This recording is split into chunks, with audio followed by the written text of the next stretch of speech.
Laboriano! Tudo bem? Laboriano, vamos lá para o nosso Passando a Limpo de Direito Administrativo. Firmes, Laboriano? Olha só, primeiro tópico que eu quero tratar com você, eu acho que tem umas duas questões sobre isso, é a matéria de organização administrativa. Laboriano, lembra aqui comigo. Nós temos dois grandes fenômenos no direito administrativo no que toca à matéria organização. Nós temos a desconcentração e nós temos a descentralização. Você vai se lembrar que descon tem um O, se descon tem um O, desconcentração é o fenômeno pelo qual a administração pública cria órgão. É o fenômeno que cria órgão. Por sua vez, a descentralização é o fenômeno pelo qual a administração pública cria ente. Descon cria órgão, descen cria ente. Querido Laboriano, lembre que desconcentração, nós vamos ter uma relação de hierarquia, nós vamos ter uma relação de subordinação. Temos hierarquia, temos subordinação na desconcentração. Se nós temos hierarquia, se nós temos subordinação, nós vamos aplicar o poder hierárquico e o poder disciplinar. Já na descentralização, você vai se lembrar, nós não temos hierarquia, nós não temos a subordinação. O que nós temos entre a administração direta e a indireta, o que nós temos entre a administração direta e a indireta é a vinculação, é a tutela, é o controle finalístico, é a supervisão ministerial. Vinculação, tutela, controle finalístico, supervisão ministerial. Veja só, é possível que a administração direta controle a indireta? Com toda certeza.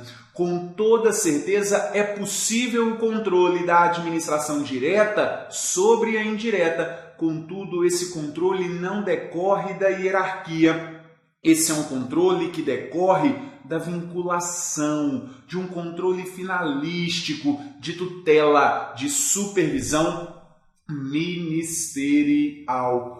Ótimo, Laboriano. Veja só, você sabe que tem um importante artigo que já está na sua cabeça há muito tempo, o artigo 37, inciso 19 da Constituição. O artigo 37, inciso 19 da Constituição vai dizer assim para nós: lei específica cria autarquia, ao passo que a lei específica autoriza a criação de empresa pública, sociedade, economia mista e fundação, cabendo neste último caso, ou seja, para a fundação, uma lei complementar dispor sobre as suas áreas de atuação. Laboriano, lei específica cria a autarquia, lei específica autoriza a criação da empresa pública, da sociedade, economia mista e da fundação. Lembre o seguinte, a fundação, nós vamos ter uma fundação de pessoa jurídica de direito público e uma fundação pessoa jurídica de direito privado. Quando eu falar com você numa fundação pessoa jurídica de direito público, lembre que ela é igual à autarquia, então a lei específica cria.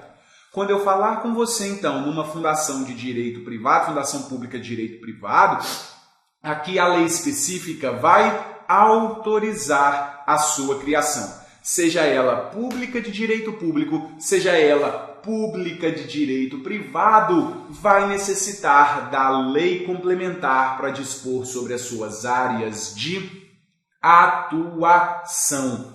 Ótimo, Laboriano. Lembre que autarquia é pessoa jurídica de direito público. Se a autarquia é uma pessoa jurídica de direito público, o regime jurídico que incide sobre a autarquia é o regime jurídico público.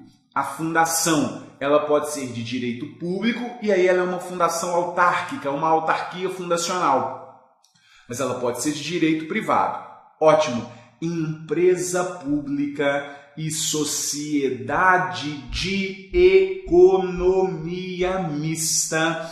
Empresa pública e sociedade de economia mista são pessoas jurídicas de direito privado. São pessoas jurídicas de direito privado. Ótimo, você vai se lembrar que a empresa pública e a sociedade de economia mista são extremamente parecidas. Vejam, elas vão explorar atividade econômica ou prestar serviço público. Elas terão um regime jurídico híbrido. As duas, normas de direito privado sendo aplicadas, derrogadas parcialmente por normas de direito público, normas de direito privado, como regra, derrogadas por normas de direito público. Veja, aplica para a empresa pública e para a sociedade de economia mista o mesmo regime, as mesmas normas aplicadas para uma empresa privada, uma empresa comum, quanto às obrigações trabalhistas, tributárias, civis e comerciais. Só que para uma empresa pública e uma sociedade de economia mista, por elas instituírem a administração indireta, comporem a administração indireta, nós vamos aplicar regras, por exemplo, como concurso público, licitação e o controle do Tribunal de Contas. Ótimo, Laboriano. Veja, importantíssimo que eu vou te falar. A empresa pública e a sociedade de economia mista vão ter 3 diferenças. Empresa pública e sociedade de economia mista vão ter 3 diferenças. Primeira diferença da empresa pública e da sociedade de economia mista é o foro processual. Aonde que você vai ajuizar uma ação contra a empresa pública e a sociedade de economia mista. Essa diferença vale apenas e tão somente apenas para as federais. A empresa pública federal vai para a Justiça Federal. A sociedade de economia mista federal, nós vamos para a Justiça estadual.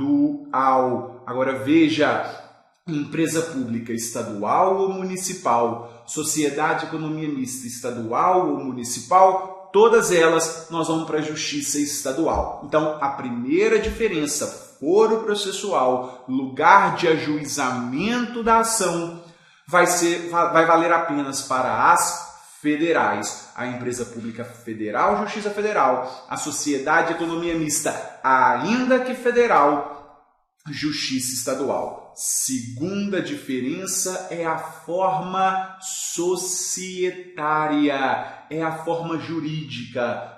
Forma societária, forma jurídica. Muito simples. A empresa pública, ela pode adotar qualquer uma das formas societárias admitidas. Ela pode adotar qualquer uma das formas societárias admitidas. Já a sociedade de economia mista, ela só pode ser SA. Laboriano, eu te peço cuidado o seguinte, a empresa pública pode adotar qualquer uma, ou num outro tipo de português, ela pode adotar uma das formas possíveis. E isso está correto. Ela pode adotar qualquer uma empresa pública, como ela pode adotar uma das possíveis. Já a sociedade de economia mista, só e somente só SA. Perfeito. A terceira diferença Essa é a mais importante e recorrente nas nossas provas. É a questão da composição do capital. Laboriano, lembre aqui comigo, empresa pública e sociedade de economia mista, as duas são pessoas jurídicas de direito privado.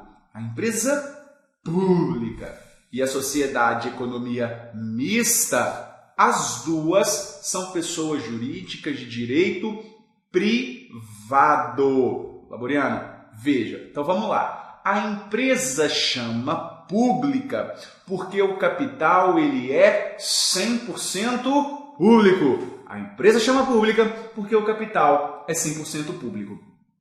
A sociedade é de economia mista porque nós vamos ter capital público e privado. A sociedade é de economia mista, porque nós temos capital público e capital privado. E o capital majoritário votante e o capital majoritário votante na sociedade de economia mista tem que ser público. Ótimo! Então, empresa pública, 100% público. Sociedade de economia mista, público e privado, majoritário votante público. Perfeito, Laboriano. Vamos lá. Na empresa pública, nós podemos ter capital privado na empresa pública? Nós podemos ter capital privado na empresa pública? E a resposta é não. Porque a empresa pública, o capital, ele é 100% público. Ótimo. Agora, na empresa pública, nós podemos ter capital de pessoa jurídica de direito privado? E a resposta é sim. Nós não podemos ter capital privado, nós podemos ter capital de pessoa jurídica de direito privado. Veja, dentro da empresa pública, eu posso ter capital de uma outra empresa pública ou de uma outra sociedade de economia mista, desde que no caso da sociedade de economia mista vá o capital público. Grave o seguinte, eu não posso ter capital privado na empresa pública. Eu posso ter capital de pessoa jurídica de direito privado na empresa pública. Então veja, a empresa pública ela pode ser unipessoal, capital só de uma pessoa, ou ela pode ser pluripessoal, várias pessoas compõem o capital 100% público. Agora, na sociedade de economia mista, necessariamente eu vou ter uma sociedade pluripessoal. Muito legal. Laboriano, veja só. Agora volta aqui comigo no órgão público. Você vai se lembrar que órgão é uma unidade de atribuição sem personalidade jurídica. Se é sem personalidade jurídica, ele não é sujeito de direitos e deveres, portanto, não pode ser parte em demandas judiciais. Veja, como regra, o órgão não tem capacidade processual, mas é possível que alguns órgãos tenham capacidade processual, possam ajuizar ações na justiça, como por exemplo o Ministério Público, como por exemplo a Defensoria. Ótimo! Veja, o órgão ele não se confunde com o agente público nem com a pessoa jurídica. Ele não se confunde com o agente público nem com a pessoa jurídica.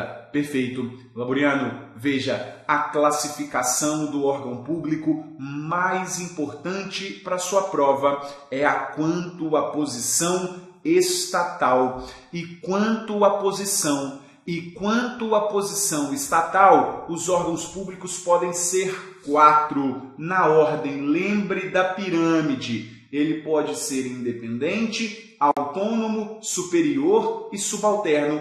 independente, autônomo, superior e subalterno. O órgão independente é aquele originário da Constituição. A Constituição faz. Veja, órgão independente é aquele que não tem hierarquia entre eles, há apenas um controle constitucional. 3 exemplos: casas legislativas, chefias do executivo e os tribunais. Os órgãos autônomos, por sua vez, são órgãos de cúpula, estão diretamente subordinados à chefia dos órgãos independentes, estão diretamente subordinados à chefia dos órgãos independentes. Os órgãos autônomos, eles possuem autonomia, 3 autonomias: técnica, administrativa e financeira. O grande exemplo de órgão autônomo são os ministérios, as secretarias,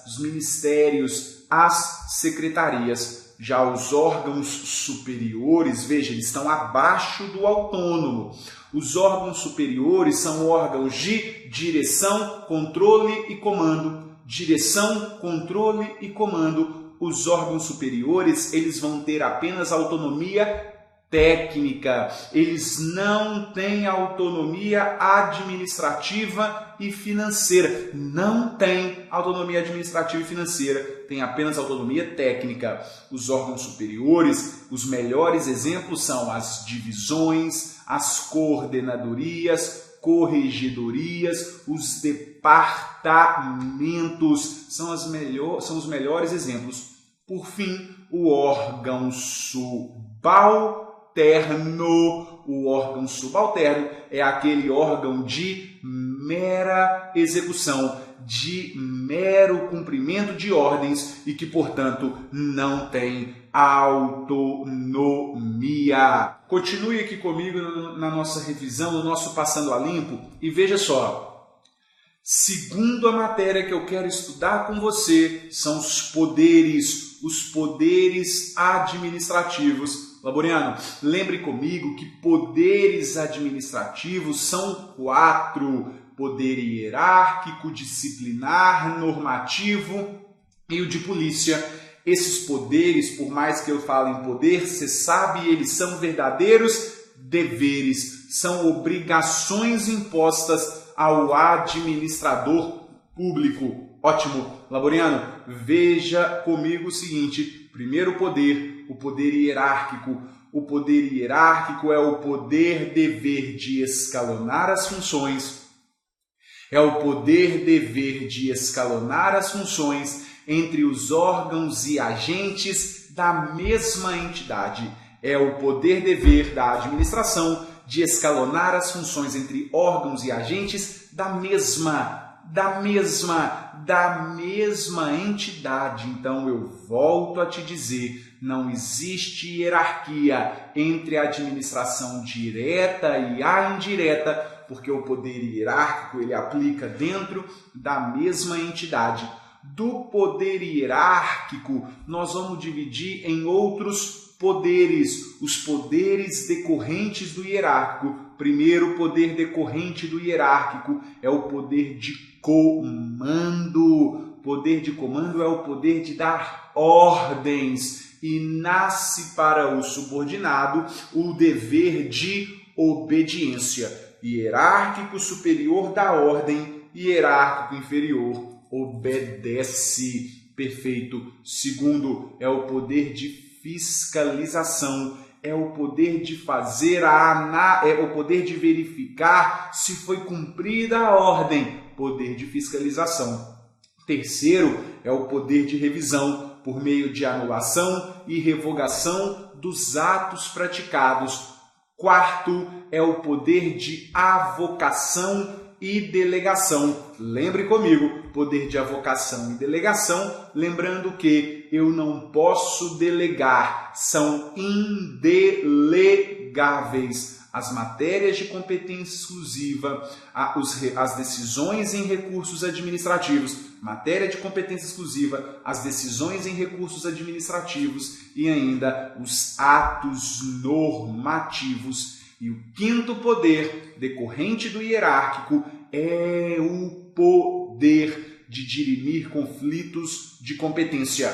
Dirimir conflitos de competência. Segundo poder, poder disciplinar. Lembre aí que o poder disciplinar é o poder dever da administração de apurar infrações e aplicar penalidades aos seus servidores e a particulares submetidos ao vínculo especial com a administração. Poder disciplinar é o de apurar infrações, e aplicar penalidades aos seus servidores e a particulares que têm um vínculo com a administração. Bom, primeira coisa, quem aplica penalidade é o poder disciplinar, não é o poder hierárquico. Quem aplica penalidade é o poder disciplinar, não é o poder hierárquico. E ainda, o poder disciplinar apura a infração ou aplica a penalidade ao servidor ou ainda a particulares que tenham um vínculo específico com a administração, como, por exemplo, o licitante, como, por exemplo, o estudante de escola pública, o preso. São particulares submetidos a um vínculo específico da administração, submetidos ao poder disciplinar. Perfeito. Veja mais. Terceiro poder é o poder normativo regulamentar. O poder normativo, o poder regulamentar, é o poder de editar normas para o fiel cumprimento da lei. O poder normativo, o poder regulamentar, é o poder de editar normas para o fiel cumprimento da lei, completando ou executando essa lei. Veja, no poder normativo, no poder regulamentar, as normas vêm apenas para complementar, para dar fiel execução à lei, não podendo criar obrigação ou contrariar a lei, não podendo criar obrigação ou contrariar a lei. Dentro da matéria poder normativo, poder regulamentar, você vai se lembrar do famoso decreto autônomo. As matérias de decreto autônomo, elas não se sujeitam, elas não se subordinam à necessidade de lei. Decreto autônomo, nós vamos lembrar, é competência dos chefes do executivo disporem sobre organização e funcionamento da administração federal. Organização e funcionamento da administração federal, desde que não implique aumento de despesa, nem criação ou extinção de órgão. Nem criação nem extinção de órgão. E ainda, por meio de decreto autônomo, pode haver a extinção de cargo ou função quando vago. Decreto autônomo vai poder dispor sobre organização e funcionamento da administração, desde que não implique nem aumento de despesa, nem criação ou extinção de órgão, como também é possível dispor sobre decreto autônomo a extinção de cargo ou função quando estiverem vagos. Último poder é o poder de polícia. Você vai se lembrar que o poder de polícia é o poder de limitar direitos individuais para atender interesses coletivos. Limitar direitos individuais para atender interesses coletivos. Vai se lembrar que o poder de polícia, ele regula a prática de ato, regula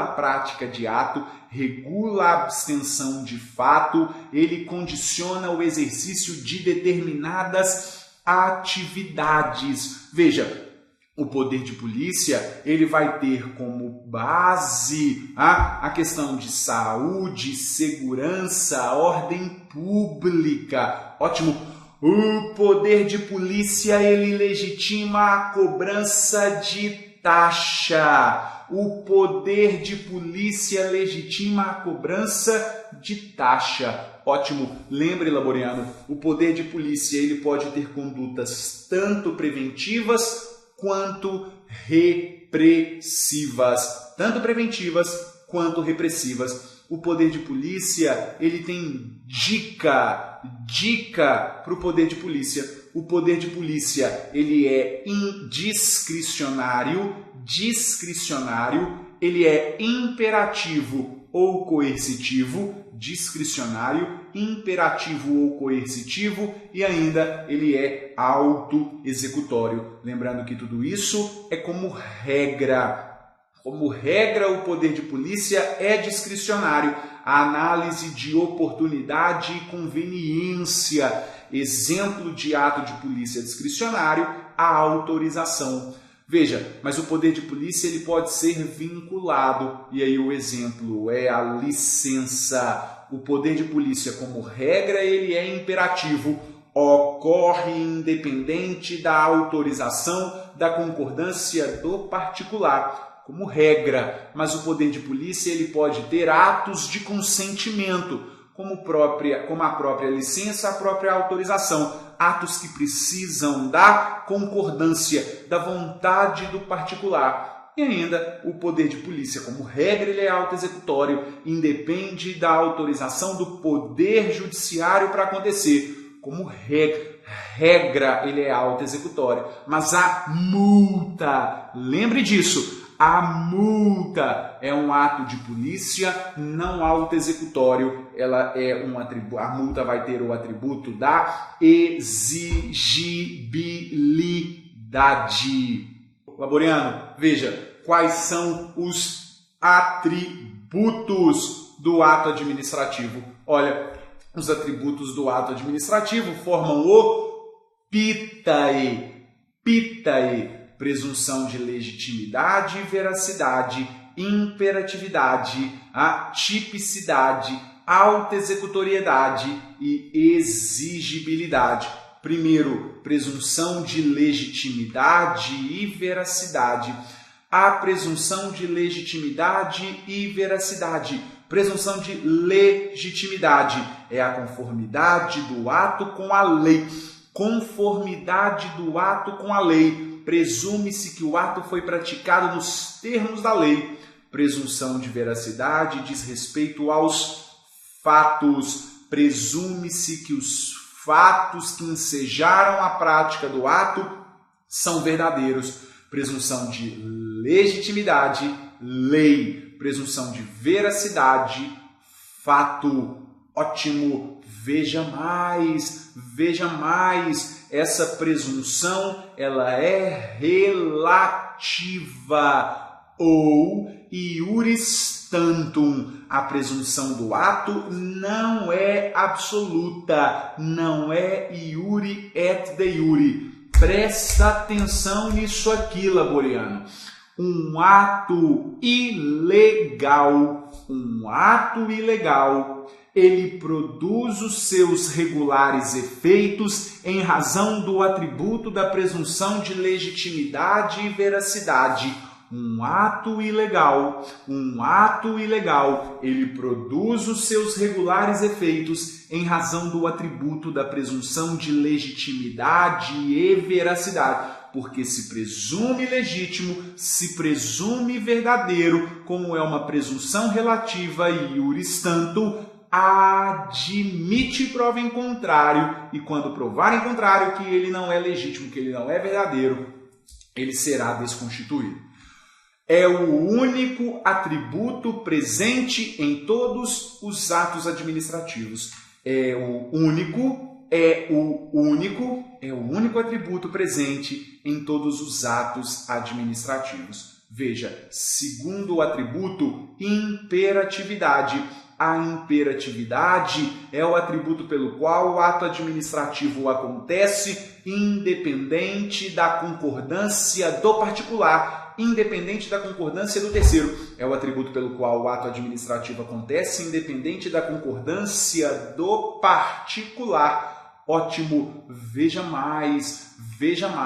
Imperatividade, a imperatividade, ela não está presente em todos os atos administrativos. apenas nos atos que impõem obrigações. Atos de consentimento não têm imperatividade. Terceiro atributo, autoexecutoriedade. É o atributo pelo qual a administração pratica o ato sem necessidade de autorização do Poder Judiciário. Sem a necessidade de autorização do Poder Judiciário. A autoexecutoriedade permite à administração praticar o ato administrativo de forma direta e imediata.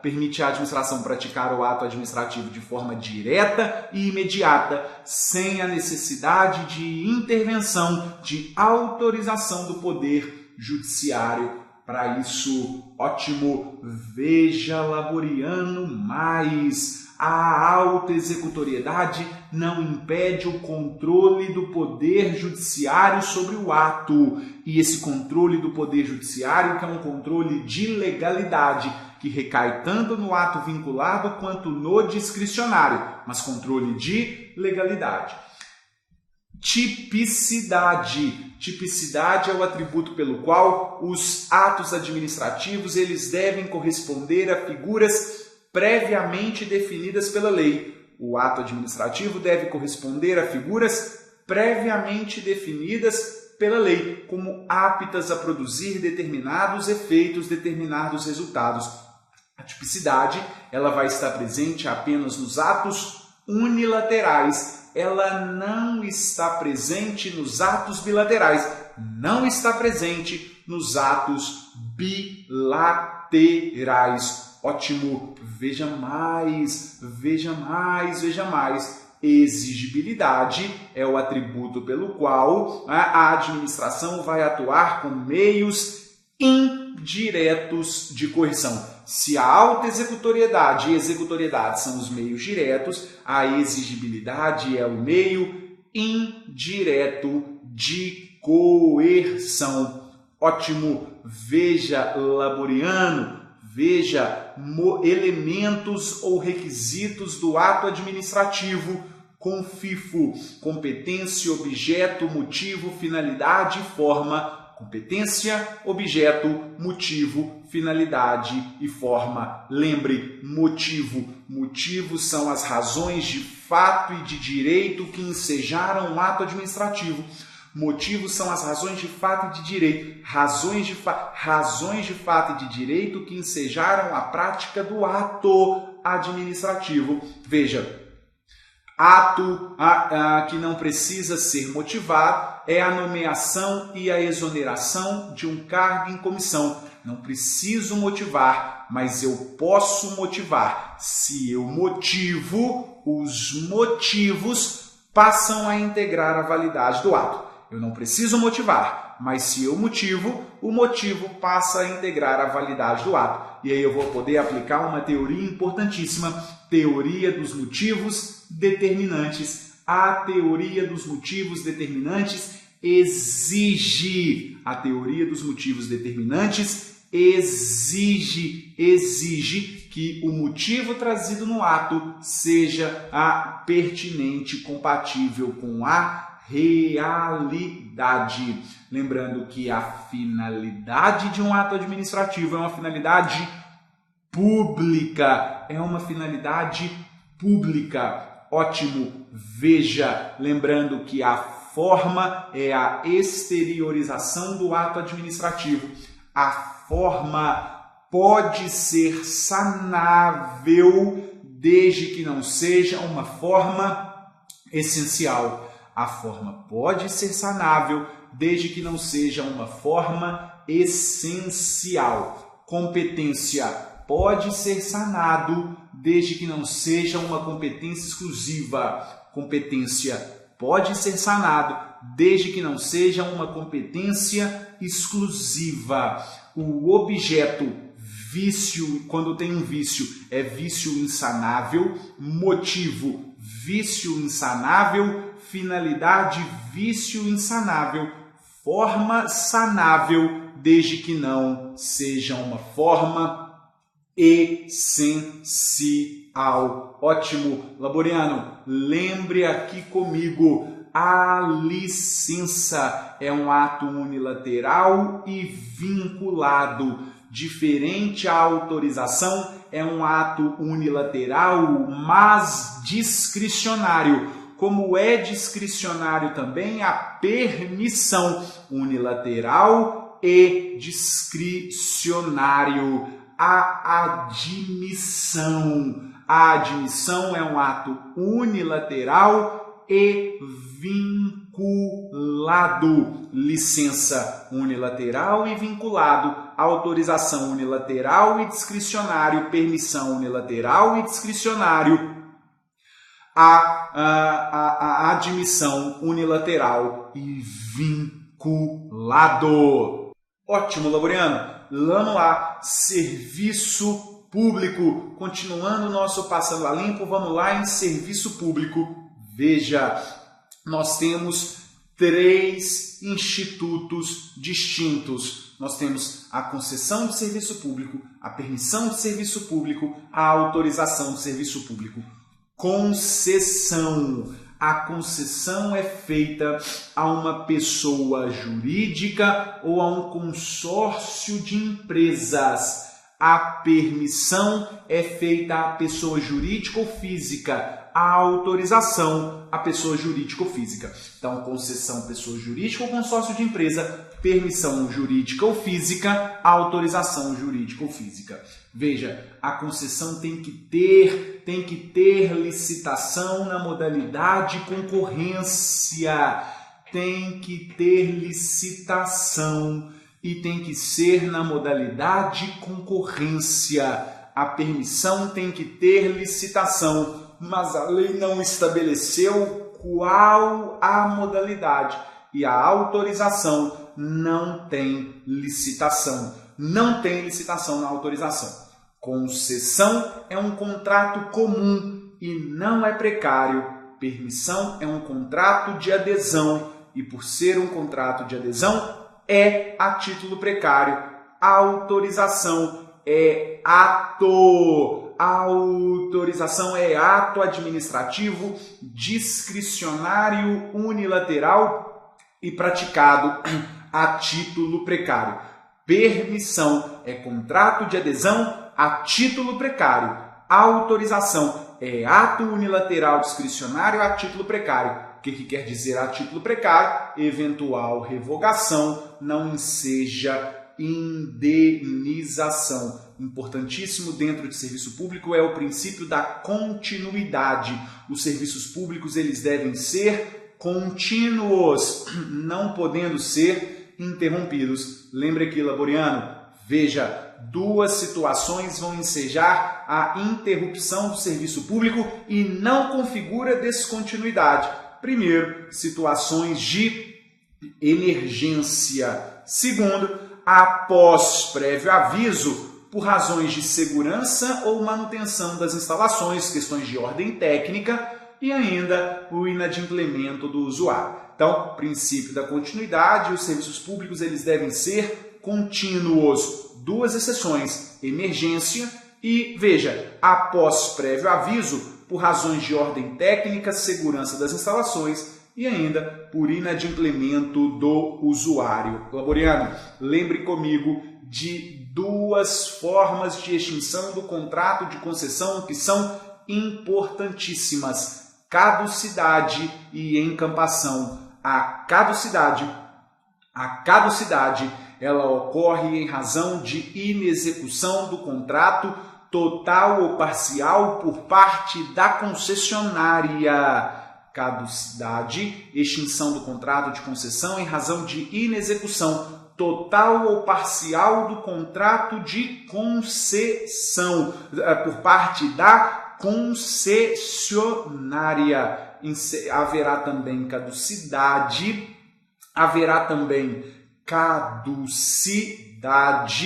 quando houver a transferência do controle societário, sem a anuência do poder concedente. Encampação é a retomada do serviço, pelo poder concedente. em razão de interesse público.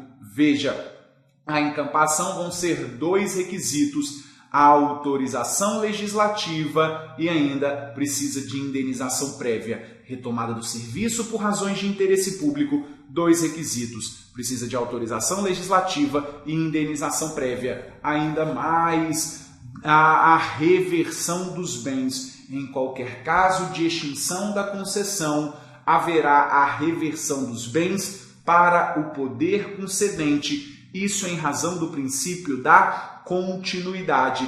A reversão ela pode ser gratuita, mas ela pode ser onerosa. Vai ser onerosa quando os bens estiverem depreciados ou ainda quando a tarifa não for suficiente para amortizar. Quando a tarifa não for suficiente para amortizar os investimentos feitos. Aqui ainda na concessão, lembre, é possível estabelecer fontes alternativas, receitas provenientes de outras fontes que não a exploração do serviço. Tudo isso para favorecer as tarifas módicas, tarifas acessíveis. Ótimo. Subcontratação. A concessionária pode subcontratar com um terceiro serviços auxiliares, acessórios. Vai ser feito entre a concessionária e o subcontratado um contrato de direito privado, não tendo nenhum vínculo com a administração. A subconcessão é diferente da subcontratação. Subconcessão é uma parte da concessão que transfere-se para um terceiro, que vai se tornar uma subconcessionária, Ótimo, veja mais. 3 requisitos para subconcessão. Veja, previsão no edital, a autorização do poder concedente e ainda licitação na modalidade concorrência. Ótimo, Laboriano, Lei 8.112. Vamos lá, formas de provimento, você precisa saber de 4, você precisa saber de 4. Os R's: readaptação, reversão, reintegração, recondução. Readaptação é a investidura em outro cargo em razão de uma limitação físico-mental sofrida. Ocorre em razão de uma limitação física ou mental sofrida. Readaptação: não havendo cargo vago, o servidor exerce as suas funções como excedente. Veja, segundo, reversão.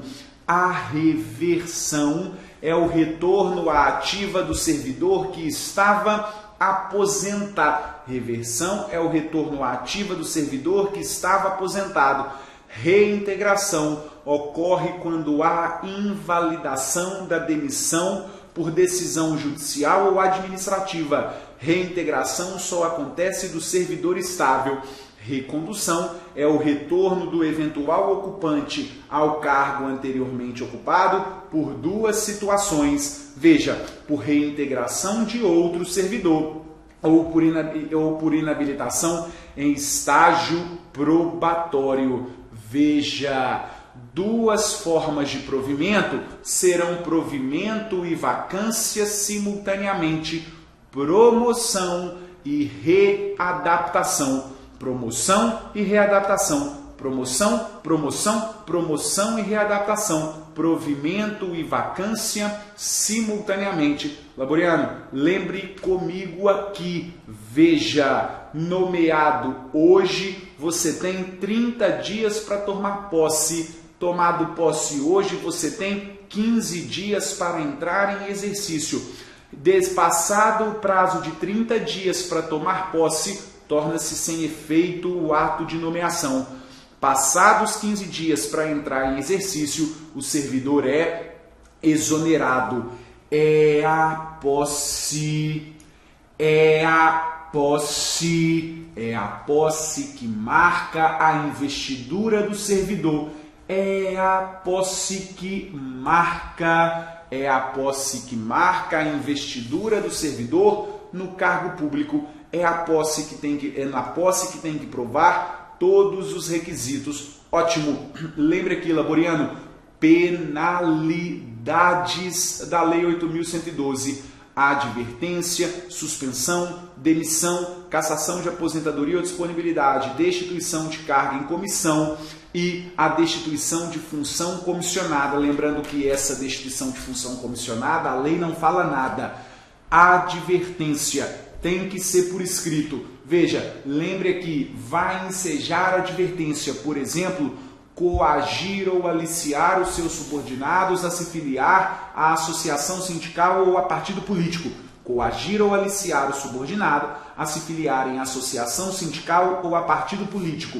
Também seja advertência a delegar, cometer a pessoa estranha à repartição, fora dos casos previstos em lei, atribuições. Cometer a pessoa fora da repartição, atribuições fora dos casos previstos em lei. Como também seja advertência, manter sob sua chefia imediata, em cargo ou função de confiança, cônjuge, companheiro e o parente de até o 2º grau. Ótimo, laboriano. Veja, suspensão vai ter nos casos de reincidência de advertência e veja, cometer a outro servidor atribuições estranhas ao cargo ou função, exceto em situações de emergência ou transitória. A suspensão, como regra, ela é de até 15 dias. Ela é de até 90 dias, mas pode ser de até 15 quando o servidor recusar a comparecer à junta médica oficial. Lembre, advertência e suspensão, elas podem ter os seus registros cancelados após, veja, a advertência, 3 anos de efetivo exercício, a suspensão após 5 anos. A advertência vai ter o seu registro cancelado após 3 anos de efetivo exercício, a suspensão após 5. E em ambos os casos, 3 ou 5 anos, nesses períodos o servidor não pode cometer outra infração disciplinar. Ótimo! Veja, lembre das demissões, abandono de cargo, inassiduidade habitual, improbidade administrativa. Veja, laboriano, abandono de cargo.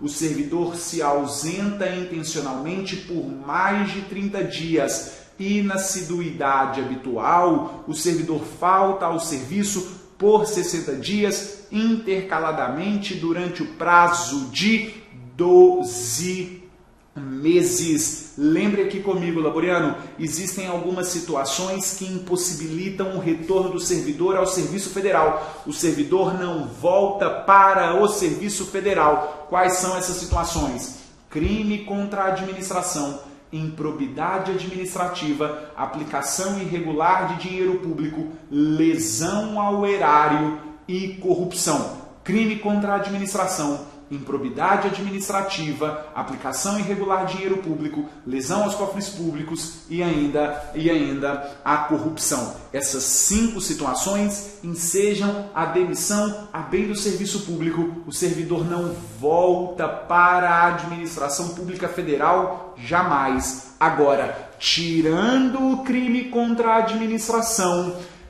as outras 4, a improbidade administrativa, aplicação irregular de dinheiro público, lesão aos cofres públicos e corrupção, veja, vão ensejar ainda a indisponibilidade dos bens e ressarcimento ao erário. Laboriando, isso que eu vou te falar agora é importantíssimo. O servidor é proibido de atuar como procurador ou mandatário junto às repartições públicas. Ele é proibido de atuar como procurador ou mandatário junto às repartições públicas, salvo. Então aqui agora é permitido atuar como procurador ou mandatário para benefícios assistenciais ou previdenciários, assistenciais e previdenciários de cônjuge companheiro e ainda o parente até o segundo grau. Ótimo, lembre que prescrição para punir: a advertência, 180 dias, a suspensão, 2 anos, a demissão, a cassação de aposentadoria e a destituição de cargo em comissão, prescrição de 5 anos. Ótimo! Laboriano, é isso. Muito obrigado, Laboriano, por essa nossa jornada e ao longo do TRT. Eu te desejo uma excelente prova. Que Deus esteja com você, caminhando com você no momento da prova, te guiando, te iluminando em cada questão. Muito obrigado, fique com Deus, boa sorte. Tchau, tchau, Laboriano!